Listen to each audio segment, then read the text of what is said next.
get ready with me to a party. Joke. So, just kidding lang guys. So, wala akong maisip ngayon kaya nandito ako. Bakit? Ayaw mo ba?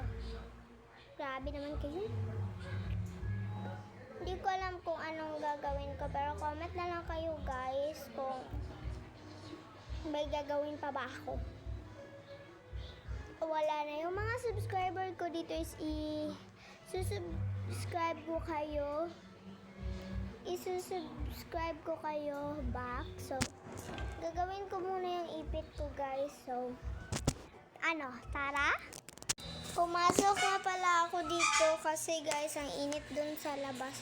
Hindi naman yan yung supply ko. So,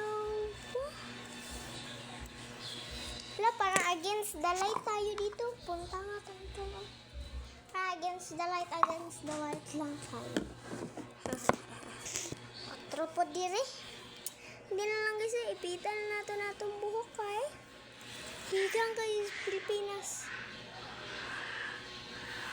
Bago na ko ipitan ang isa sa akong ipitan bago ang isa.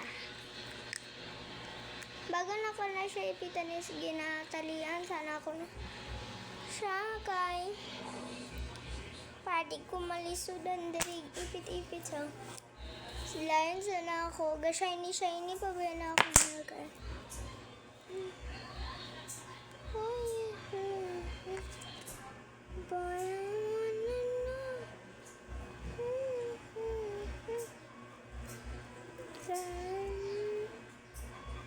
why you so upset? Wanna know.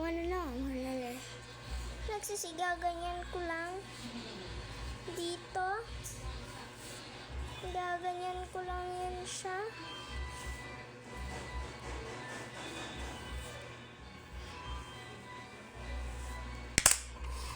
Pakala ng isang tali. Next is itali mo na.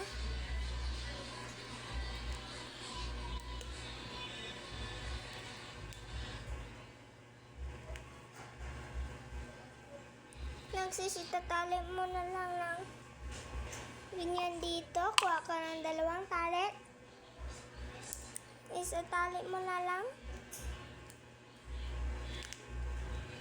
Ganyan.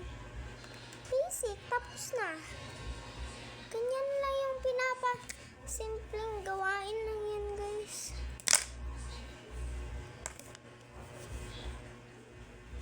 So guys, comment na lang for part 2 guys. Bye!